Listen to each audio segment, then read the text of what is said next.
बिस्मिल्लाहिर्रहमानिर्रहीम 5.3 है। ठीक है, इसका मैं क्वेश्चन सॉल्व कर देती हूँ। क्वेश्चन नंबर 4 है, minimize z equals to 2x plus y. ये हमें ऑब्जेक्टिव फंक्शन दिया हुआ है जिसको हमने मिनिमाइज़ करना है subject to the constants x plus y greater than equal to 3 and 7x plus 5y less than equal to 35। हमें 2 जो है कॉन्स्टेंट्स दी हुई हैं, साथ में हमें रिस्ट्रिक्शन दी है x और y पे कि ये ग्रेटर दैन इक्वल टू 0 होने चाहिए।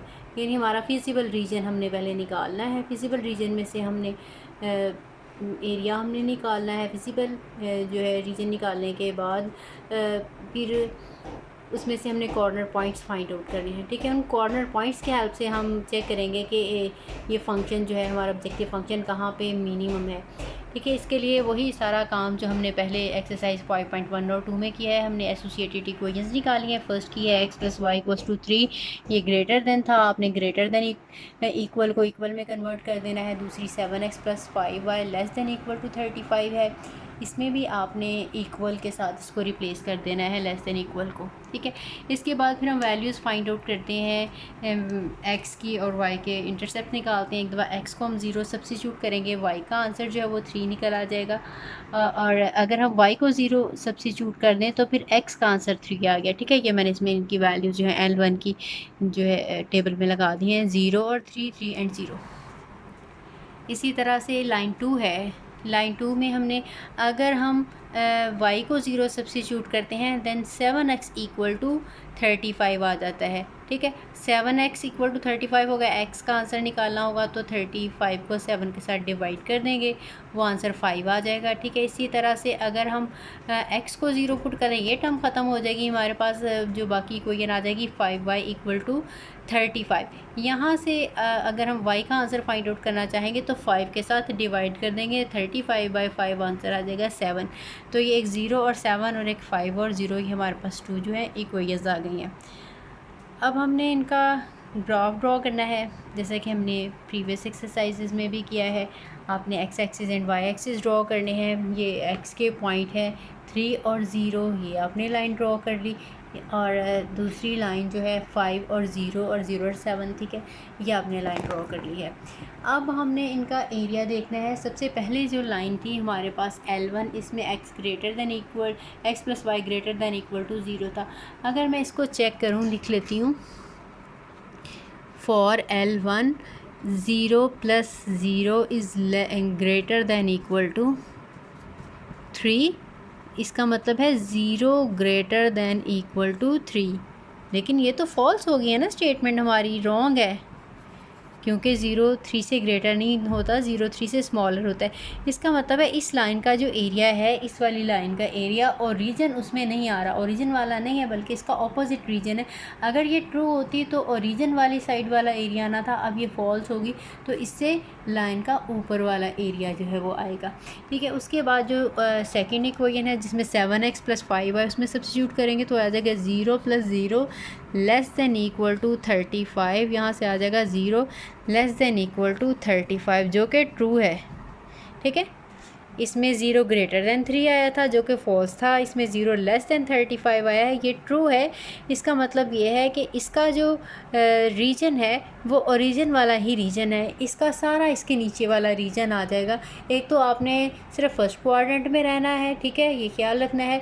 दूसरा, हमने क्योंकि दोनों का कंबाइंड सोल्यूशन निकालना था, इसका रीजन, ये इस लाइन का रीजन सारा आ रहा था इससे ऊपर वाला, और इसका सारा इसके नीचे वाला।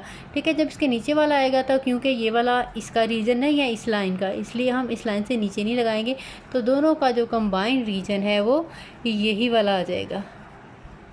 ठीक है, ये कंबाइंड रीजन आ गया। अब ये देखें, ये कॉर्नर हमारे 3 0 5 0 0 7 और 0 3, चारों के चारों ये जो हमारे पॉइंट्स हैं ये इसके कॉर्नर पॉइंट्स हैं। मैं लिख लेती हूँ, corner points are 3 and 0, 0 and 3, इसके अलावा 0 एंड 7 और 5 एंड 0। ये जो चारों पॉइंट्स हैं ये सारे के सारे कॉर्नर ही आए हैं हमारे इस वाले रीजन में। ठीक है, ज़रूरी नहीं होता कि ये सारे पॉइंट कॉर्नर आए, लेकिन आपने जो फिजिबल हमारा एरिया निकला उसके एंड पे जो पॉइंट है यहाँ से 3 और 0 है, और फिर हमारे पास ये 5 और 0 है, ये 0 और 7 है, और ये 0 और 3 है। अब हम चेक करते हैं जो इसमें हमने असल करना है कि हमने फंक्शन को चेक करना है मिनिमम कहाँ पे है। हमारा फंक्शन है, अब देखें z हमारे पास दिया हुआ है 2x + y। अब पहले वाले में हम देखते हैं एट 3 and 0 z का आंसर आ जाएगा।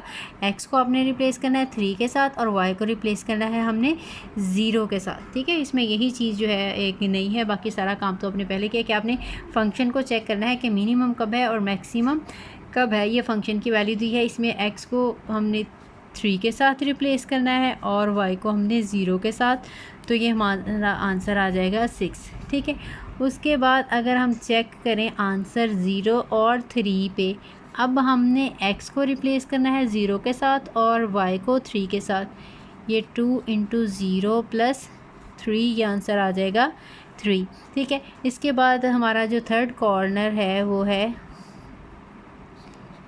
0 और 7,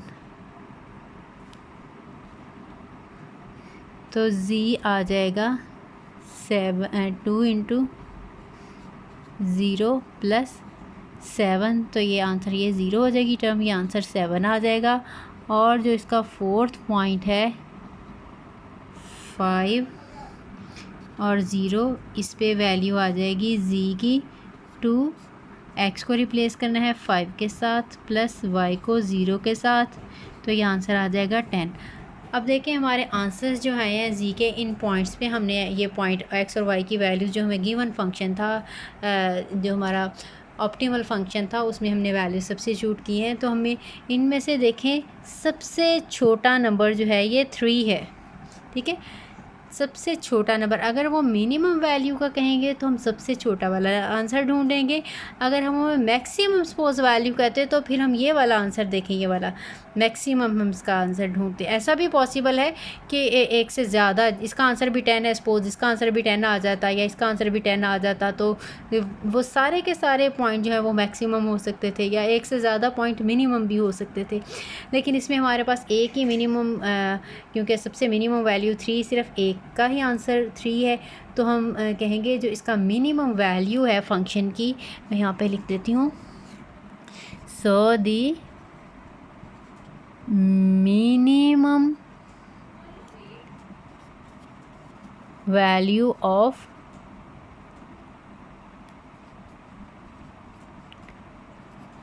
फंक्शन इज़ 3 एंड ये 3 वैल्यू हमारी मिनिमम है। और ये कौन से पॉइंट पे है, ये 0 और 3 पे है।